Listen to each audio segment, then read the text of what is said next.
diálogo de hoje é com uma dialogadora. Ela é professora aposentada da Universidade Federal do Ceará.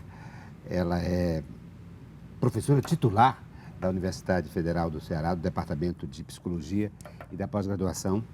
E tem mestrado em Educação pela UFC.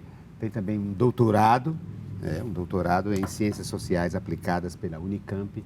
E também em Psicologia Social na Universidade de Madrid, quando ela fez um sanduíche, um estudo de sanduíche que a gente chama, né? Um estudo, uma parte no Brasil, outra parte fora do Brasil. E tem pós-doutorado também na área de Psicologia Social. E é autora destes livros, olha aqui, Análise Psicossocial dos Ideais de Consumo na Contemporaneidade, com tradução em espanhol. A tese dela virou livro em 2 línguas, em espanhol e português, e autora também de um outro livro chamado Consumo, Narcisismos e Identidades Contemporâneas.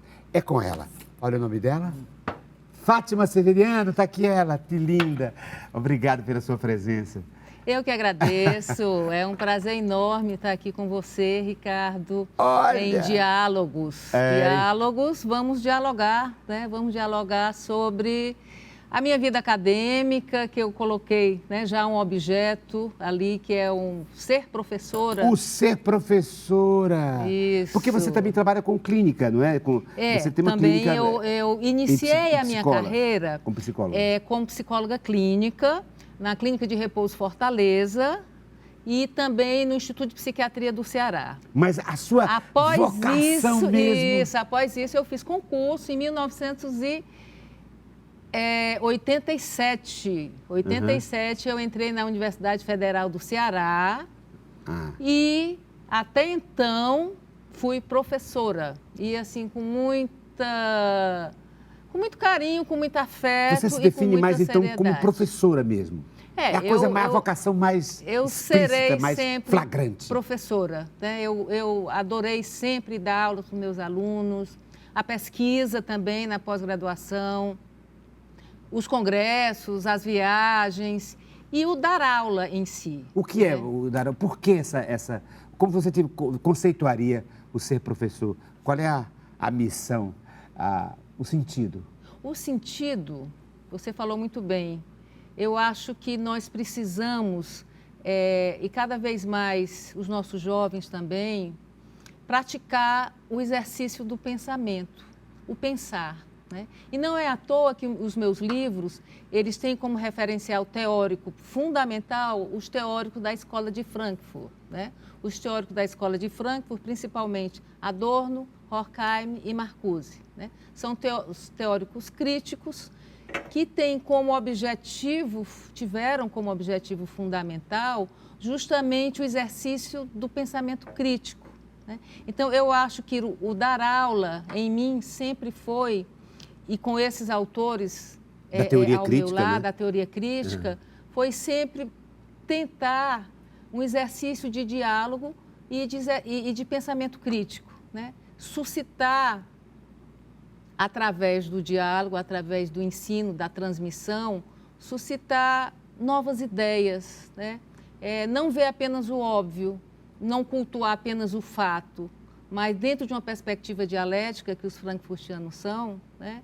Ver para além daqueles fatos, né? O que está por trás dos objetos. Sobretudo, no caso da Escola de Frankfurt, a chamada indústria cultural, que, aliás, é um termo criado pela Escola de Frankfurt, né? Exatamente. É um termo criado por Adorno e Horkheim, né? A indústria cultural. Indústria cultural. Porque ela vem substituir o termo que então se usava de cultura de massa, né? Por que eles criaram esse termo? Porque eles disseram que sacaram, né? Acho que foram pioneiros nisso, que a cultura não poderia ser chamada cultura de massa, porque não vinha propriamente da massa. Ela tem um comando, tá? né? Ela vinha de cima para baixo. Era uma indústria cultural. Aí a perspectiva crítica, né? De que a indústria cultural, né? Não tinha muito da massa, nem era cultura. Era uma indústria da cultura. E por que eu tematizei isso? Porque no meu livro, Narcisismo e Publicidade, o segundo, né?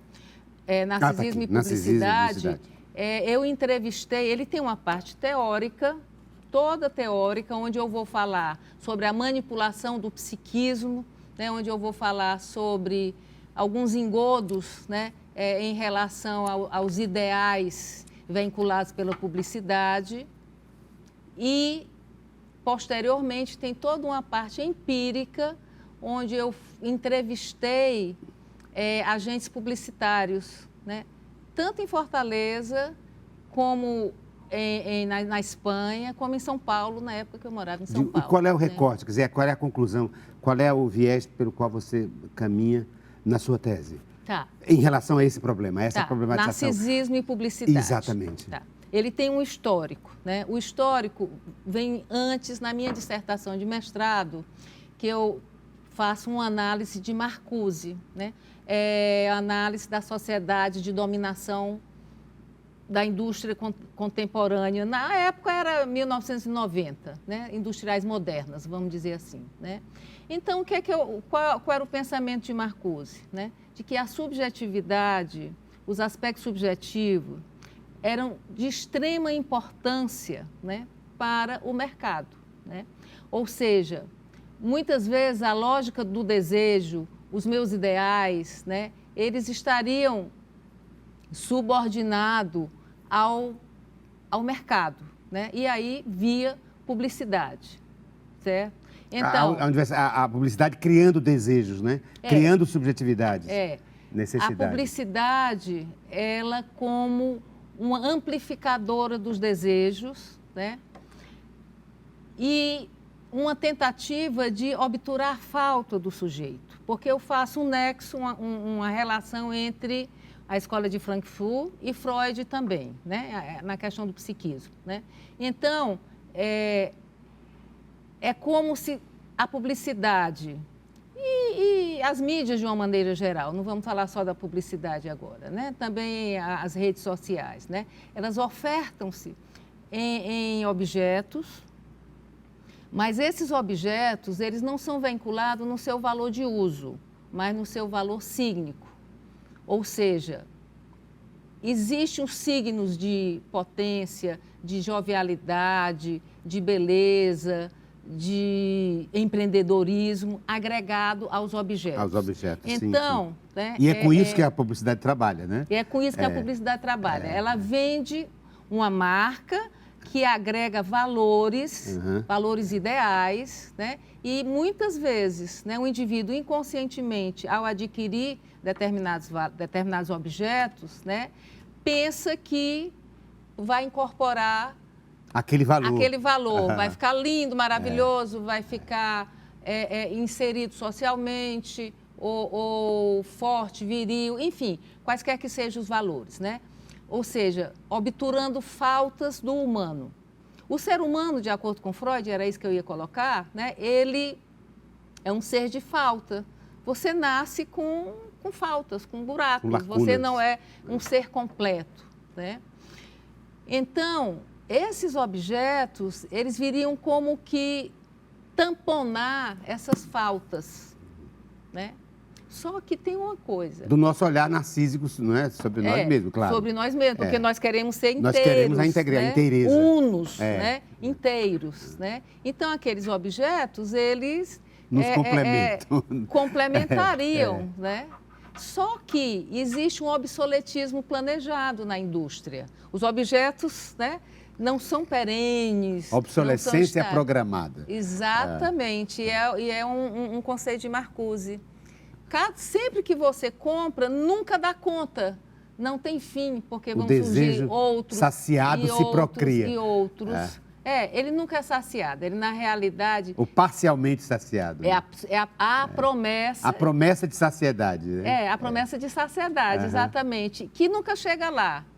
E no sistema capitalista é isso mesmo. É para nunca chegar lá mesmo. Para você rodar né, a máquina sem cessar, mesmo sem sair do lugar. Né? Então, quer dizer, a mola mestra do sistema capitalista seria este. Eu consumo um objeto achando que estou me preenchendo, daqui a pouco há um outro que me promete outras Preenchimento de outras lacunas. Porque você não está comprando um objeto na sua materialidade, né? Você está comprando, por exemplo... O simbólico dele. O simbólico dele, Baudrillard chamaria do signo, né?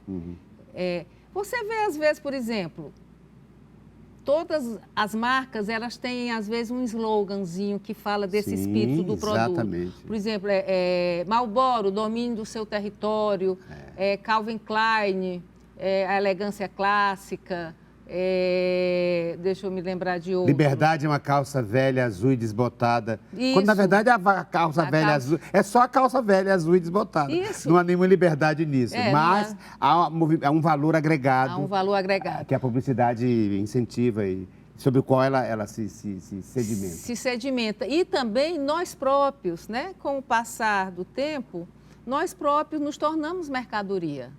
O corpo é um dos mais belos objetos de consumo e nós próprios nos tornamos mercadoria, né? Então, eu estudei, né, além das questões de publicidade dos objetos, né, também caminhando um pouco nas minhas pesquisas, no Lapsus, que é o Laboratório de Pesquisa em Subjetividade e Sociedade, que eu fundei na Universidade Federal do Ceará, nós fizemos uma série de outras pesquisas, né, também migrando para o espaço virtual, né, com as novas tecnologias, né, com a questão do selfie. Por exemplo, teve um estudo sobre, né, o quanto, né, é narcisista a coisa de você tirar selfie. Às vezes, assim, pessoas jovens assim, vão em estruturas, inclusive, perigosas, fora de carro, em cima de prédio, para tirar sua própria fotografia, que tem que ser perfeita. E você se oferece, né, ao outro da rede social por curtidas, né? Então, você se abastece disso. A avaliação, né, da sua aprovação, da sua inserção, a partir do número de likes que você possa ter. Exatamente. A partir de uma você fica na prateleira. Na prateleira. Né? Por isso você... como um objeto, né? Como um objeto de consumo. Um objeto de consumo, né? E também nós estudamos muito, né, a pesquisa sobre o tempo, né? As temporalidades, a aceleração social, o tempo, né? O tempo vertiginoso, o tempo que hoje cada pessoa parece precisar de mais 24 horas em cada dia, né? Foi com Hartmut Rosa, que é também um frankfurtiano recente, contemporâneo, vivo. Então, eu estudei as novas temporalidades. Infelizmente, eu não trouxe esses livros. Eu tenho livros organizados. Não são esse é da minha tese, mas eu tenho um livro organizado sobre tempo e subjetividade, que foi um seminário que eu realizei junto com o professor Jorge Coelho, o professor Cássio, o professor Cássio Braz de Aquino, o professor Célio Freire, na Universidade Federal do Ceará. E também nós organizamos um seminário internacional sobre tempo e subjetividade na Universidade Estadual do Rio de Janeiro, na UERJ, onde também foi produzido um outro livro. Eu estava aqui me lembrando, além dos livros, lembrando aqui da figura da professora, que tem tudo, fazendo uma ligação com a própria Escola de Frankfurt, porque a Escola de Frankfurt nasceu com um trabalho também que parece que tem muita ligação com o professor, no sentido de que o professor é aquele que reexamina as teorias já existentes e no caso da Escola de Frankfurt, é um reexame do marxismo, né? do movimento, é o movimento do final dos anos, do começo dos anos 20, né? Do 24, 20... Né? Isso. E que vai ser interrompido pelo nazismo, não é isso? A Escola de Frankfurt. Não foi interrompida. O que ocorreu ela foi foi fechada, o seguinte, inclusive, não? Eles migraram. Todos eles eram judeus. Adorno, Horkheim, Marcuse, eram judeus. Embora o Heidegger... Walter Benjamin... O Heidegger tem ligações com o nazismo, não? Sim, mas Heidegger não faz parte da Escola de Frankfurt, não. Sei. Não, Heidegger não. Adorno, Horkheim, Marcuse, Walter Benjamin e Habermas mais contemporaneamente. Axel Honneth mais contemporaneamente e Hartmut Rosa. Aí o Debord já é França, já é um outro momento. Debord já é... A Sociedade do Espetáculo. Exatamente. Que tem a ver mais... Eles iniciaram, em 1923, fundaram o Instituto de Pesquisa Social, né? Em 1930, Horkheimer foi o diretor e foi eles que tentaram fazer, inclusive, uma crítica ao marxismo ortodoxo. Isso, tá? porque eu fiz essa associação. Porque o professor é essa pessoa falou, né? que reprocessa, não é? Que reatualiza e que acha que o mecanismo não é suficiente para dar conta de um outro tempo. Porque não é? E o professor é esse espaço. Exatamente. O professor é essa ponte, né? Entre um pensamento do passado e um pensamento que se presentifica e que se projeta para o futuro. Exatamente. Por isso que eu lembrei de você aqui. É o seu papel, não é? Imagino, portanto, que você tem uma posição, digamos, transversal sobre a própria escola de Frankfurt, colocando-a no tempo, na linha do tempo. Sim, né? Porque eles têm 3 eixos, né? Estudo sobre o Estado, estudo sobre a razão instrumental e estudo sobre a indústria cultural. E a arte, né? E a arte importantíssima, sim, nesse aspecto, né? Importantíssima. A arte Adorno, como reprodutora teoria disso. estética e tal. Com certeza. E Marcuse também fala da arte como a grande recusa, o grande grito de recusa ao normal, ao padrão, à homogeneização, né? Então, Marcuse tem, assim, veementemente, ele foi o mais militante deles, ele foi um maître à penser do movimento estudantil 68, Sem Herbert dúvida, Marcuse. ele é fundamental Então, assim, dessa revolução dos anos 60. Me apaixonei completamente por Herbert Marcuse na minha dissertação, né? Porque quando eu os conheci, esses teóricos, né? Foi através da minha dissertação e depois foi se desdobrando, né, em relação à tese de doutorado e atualizando, como você diz, né, de outras formas, né? É tanto que o estudo, por exemplo, do tempo, da aceleração social, né, como um objeto de consumo raro hoje em dia, né, já é uma questão que eles não tematizaram, né, mas que eu vim trabalhando e que foi muito interessante. E você falou que eles migraram, acho que é Bélgica? Foi. Para a Bélgica, né? Eles foram para Genebra. Genebra, Paris. E quando... Saíram da Alemanha. Quando estava borbulhando já, né, na iminência do nazismo, eles migram para os Estados Unidos. 30 e pouco, 33, Adorno, 34, Horkheimer, Marcuse vão para os Estados Unidos. Walter Benjamin é pego na fronteira da França com a Espanha, né, pego pelo nazista e comete suicídio. Né, para não ser apanhado pelos nazistas. Então, Marcuse fica lá, ele escreve sobre a sociedade unidimensional, é um clássico, né, da literatura dos anos 60, tá? Ele escreve sobre o homem unidimensional, qual seja aquele homem que vive numa sociedade de abundância, onde tudo parece já ter chegado e o futuro não ser mais necessário. Então, o homem só teria uma dimensão do presente, do presenteísmo, e conforma-se a esse presente, né? Ele não tem nenhuma tensão, né? Porque, assim, o ideal do pensamento crítico, do esclarecimento, seria uma certa tensão entre indivíduo e sociedade, onde você não engole tudo, você não aceita tudo, né? Essa sociedade é um ser diferente de você, né?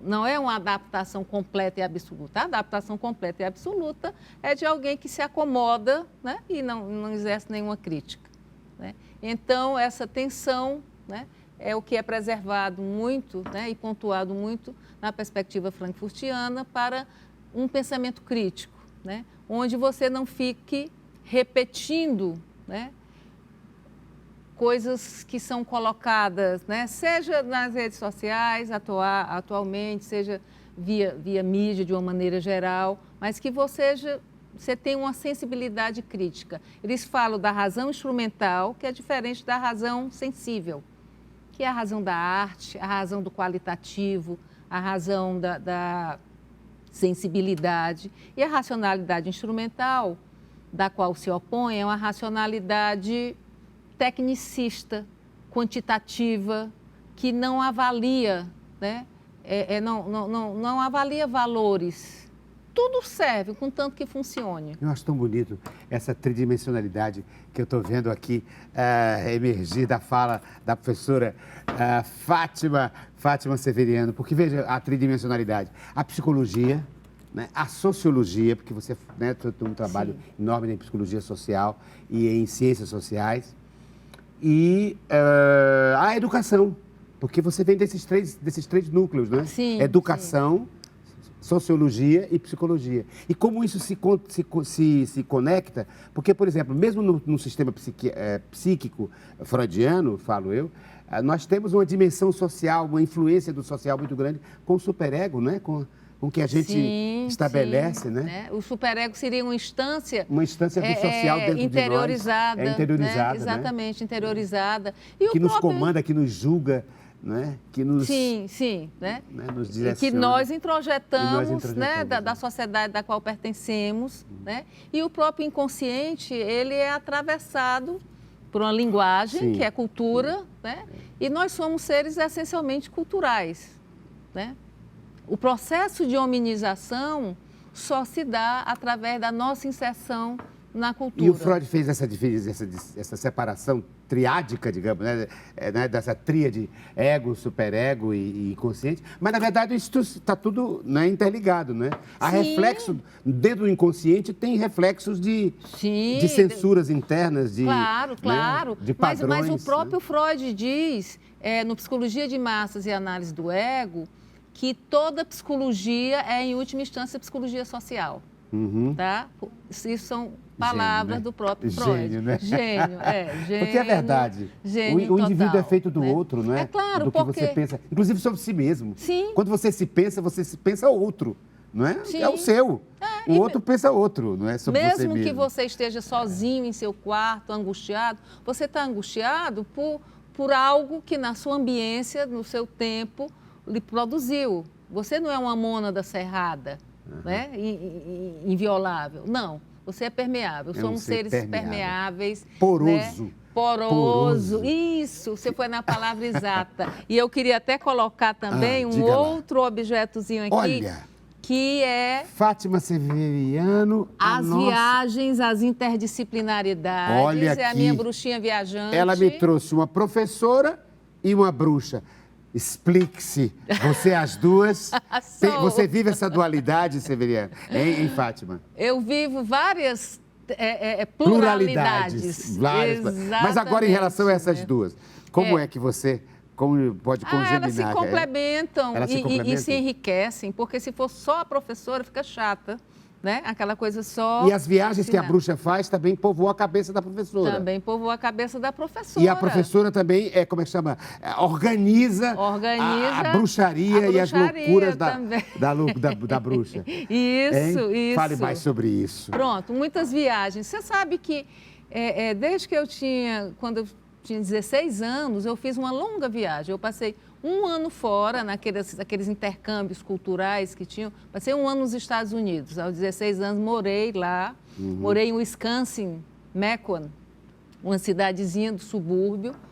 Um ano aos 16 anos é um longuíssimo tempo. E uma época em que não tinha e-mail, não tinha, né, telefone uma vez ao ano, cartas só escritas e tal, mas foi uma experiência maravilhosa. Foi. E aqui eu estou vendo que é uma bruxa, mas não é a bruxa de caldeirão, é a bruxa com a mala. Ah, sim, olha aqui. Ela leva suas roupas, ela sua está com a mala, ela leva uma bagagem. Ela leva uma bagagem, ela tem bagagem. E ela leva e também traz outra bagagem, então? Ela faz esse intercâmbio aí de informações para subsidiar a professora. Além disso, olha só. Hein? A imagem é essa. Também morei em São Paulo e as viagens tinham a ver também com meus estudos, né? Sim. É isso que complementa, porque eu morei em Campinas, quando fui fazer meu doutorado. Foi Unicamp, né? Então, morei em Campinas. Depois, né, que foi o sanduíche mais gostoso que eu já comi. Que foi Madrid. Foi Madrid. Na Universidade Complutense se chama, né? Exatamente. E você trouxe alguma coisa sobre Madrid, não trouxe? De Madrid. Eu vi que você me mostrou aqui antes do programa. uma cidade maravilhosa. Eu queria que você falasse sobre isso. Em que medida as viagens, a inserção em outros espaços, com outras culturas, vão subsidiando a professora, a sua formação, as suas visões de mundo. Olha que lindo. Lindo. La Puerta de Alcalá. La Puerta. Madrid é cheia dessas portas, né? E essa é a né? principal. Essa o Portal de Alcalá, que é próximo ao Parque del Retiro. Né, que é um parque belíssimo que tem lá, enorme, linda. É uma cidade que me encantou. A mim me encanta Madrid, né? Tanto pelo... Bom, a parte intelectual, a Complutense de Madrid é magnífica. Eu fui muitíssimo bem recebida, né, pelo meu orientador, que era o professor José Ramon Torregrossa, né, e por outros amigos, né, e professores também de lá. Como eu morava no centro de Madrid, quase vizinho à Plaza Maior, o local que tinha o maior número de bares por metro quadrado do mundo. Aliás, outro espaço que você gosta, do hein? mundo. Que eu te conheço, hein? Que eu vou colocar bares, aqui, olha a celebração. Olha só, ela é dionisíaca. agora são outras. Ela me trouxe um olha que barzinho, bonitinho, que dos lindo. barzinhos. Olha aí, olha, vocês estão vendo que ela é apolínea e dionisíaca. Isso. Hein? Que lindo esse bar, hein? Não é bonitinho? Deixa eu ver o que está escrito aqui. Se for dirigir, não beba. Se for beber, me chame. Olha, infelizmente só tenho água para oferecer. A professora Fátima Severiano, que me trouxe um barzinho. E nós vamos conversar com ela no próximo segmento do programa Diálogo para falar disso, de outras dimensões do conhecimento, das viagens, do fato de celebrar com os amigos ao redor de uma mesa, de tomar o seu vinho, enfim, de tomar o seu aperitivo. Eu acho que tudo isso é aprendizado, tudo isso é vivência, porque estudo não é só leitura, é leitura também do mundo. E esse é um dos temas do nosso segundo segmento do programa Diálogo com ela, a professora Fátima Severiano.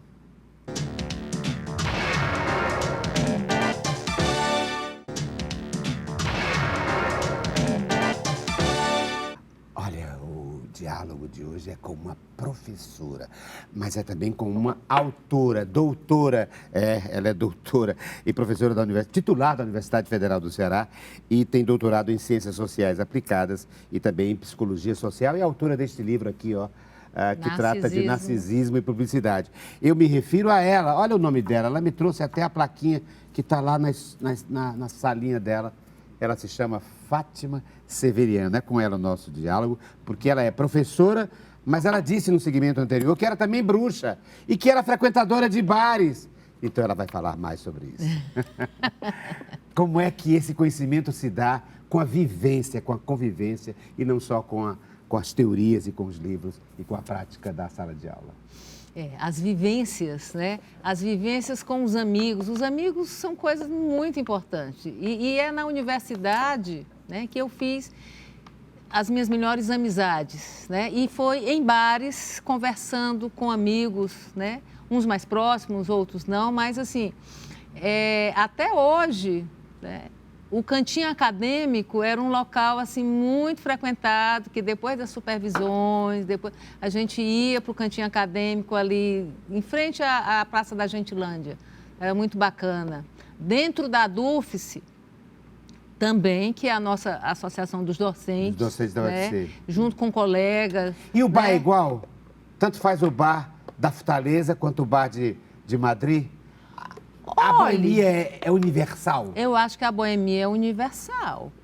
Eu, pelo menos, me sinto bem em qualquer bar de qualquer parte do mundo. Tá?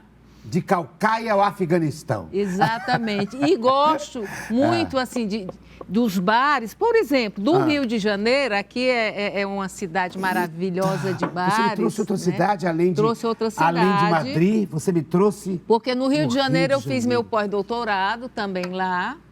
Né, na UERJ. Na UERJ. E também frequentei muitos bares. E era sobre o que o pós? Foi justamente o que eu te falei, sobre as questões de aceleração temporal. De aceleração do tempo, né, sim. Do tempo, as sim, temporalidades. Sim. É a coisa mais recente, o estudo mais recente. Foi o estudo mais recente, exatamente. Que foi no Rio de Janeiro, né, onde lá você tem, por exemplo, Desde o barzinho Pé Sujo, que é o Pavão Azul, aí você tem o Jobi no Leblon, onde você toma uma cachaçinha maravilhosa. Isso é lindo, né? Percorrer qualquer tipo de bar. O bar Pé Sujo, o bar... E ao mesmo tempo sim. um bar mais, né, mais cheio de... Mais sofisticado. Não, com uma certeza. Cadeira que não seja de plástico. Porque enfim. eu acho que a vida é isso. Isso é bonito, né? Porque permite É a teoria, transitar. né? E a vivência e a comunicação e o diálogo E a gente o soltar-se. A gente está falando aqui agora, eu estou aqui com a imagem do Cristo Redentor, e alguém poderá dizer, mas estamos falando de boemia e falando do Cristo. E eu estava me lembrando, o Cristo era festeiro, não é? Sim. O Cristo, eu não me lembro Adorava daquele casamento lá, que ele disse, faltou o vinho, e fez o milagre para transformar, para ter mais água.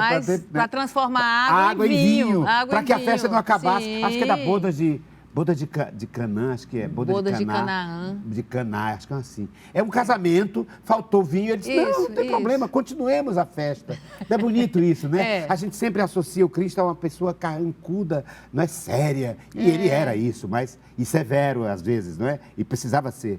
Mas ele também era da alegria, da parceria.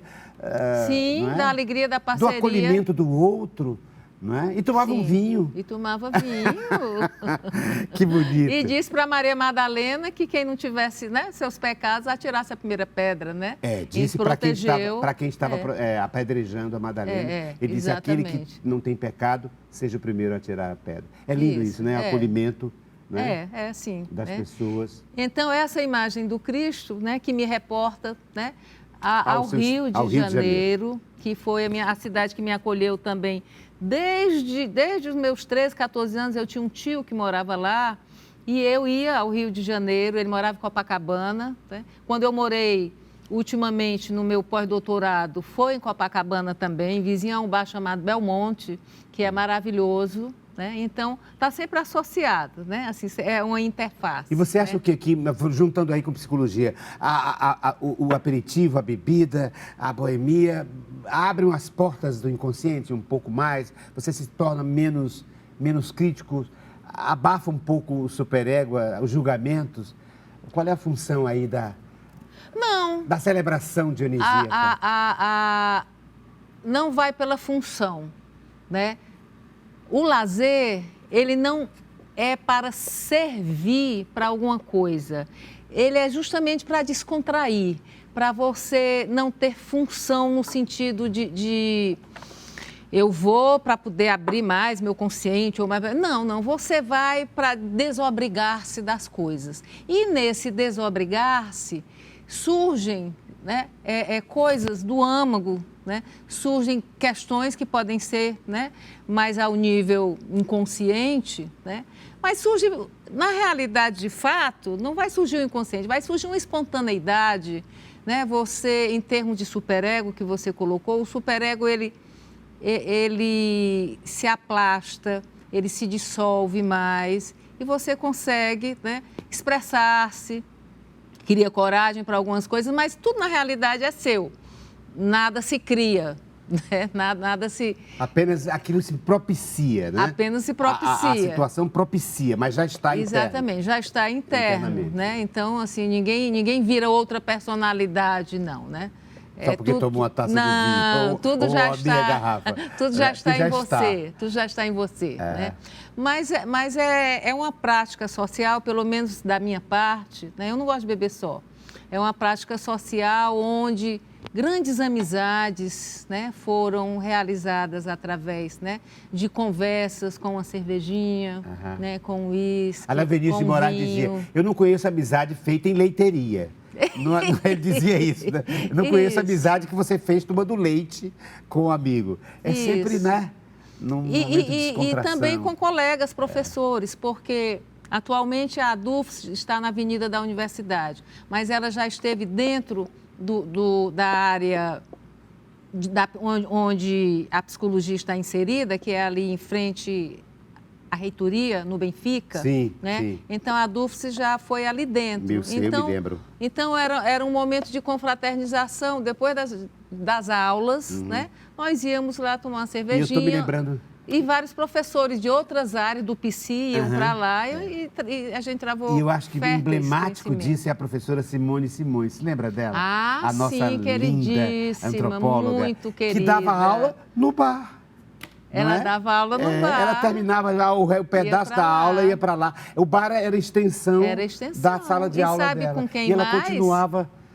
Geraldo Marcam. Geraldo Marcam fazia também a mesma fazia coisa. isso. Geraldo Marcam, também. Muito querido também. Eu acho também que o Ronaldo Salgado fazia ele. isso, da comunicação. Sim, levava os alunos para uma e fazia. Eu levava minhas colegas, né, com estagiárias, sim. Né? É bonito. Conversava isso. lá é muito bonito. E se estendia. Porque a atividade de professor, a gente tem sempre essa ideia de hierarquia, o professor, o aluno e tal. Mas é uma atividade de afeto, não é? Ah, sim. Tem que ter afeto. Tem que ter o amálgama afeto. É o afeto. Tem que ter São as relações afeto. Interpessoais. Essa pulsão de vida que você passa para os alunos e que você, ao terminar a aula, você sai energizada. Eu saí energizada, assim, como se você estivesse num palco. Você que conhece mais do que ninguém o que está num palco, né? Estar dando aula para mim era também estar num palco bacana, né? Onde você podia trocar, né? Onde você podia iluminar e ser iluminado, né?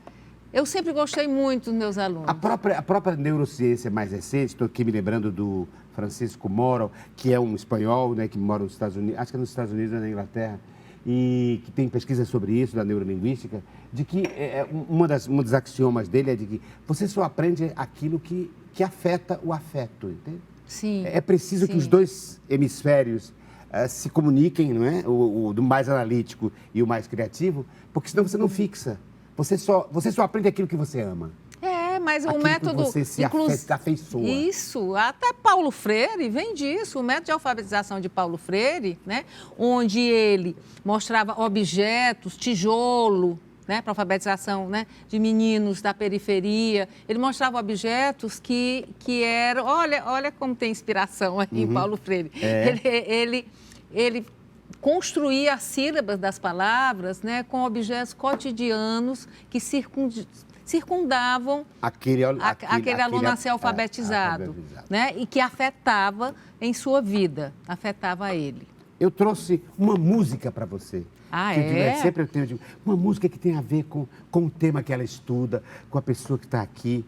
Será que a gente podia... Eu vou ler a primeira letra, antes de mostrar a música. Vejam vocês aqui que letra... Por que eu escolhi? Ela trabalha com narcisismo e publicidade. Então, eu fiquei procurando o que seria. E fui buscar uma música chamada Comunicação, que se diz assim, em forma de desejo... Não, sigo o anúncio e vejo. Em forma de desejo, sabonete. Em forma de sorvete, acordo e durmo na televisão. Creme dental, saúde. E vivo num sorriso paraíso, quase que jogado, impulsionado no comercial. Só tomava chá... Quase que forçado vou tomar café. Ligo o aparelho, vejo o Rei Pelé. Vamos então repetir o gol. E na lua eu sou mais um astronauta patrocinador. Chego atrasado, perco meu amor. Mais um anúncio sensacional. Vamos ouvir? Sigo o anúncio e vejo em forma de sorvete, sabonete. Elis Regina. Em forma de sorvete, acordo e durmo na televisão. Creme dental, saúde, sigo num sorriso, paraíso, quase que jogado, impulsionado. No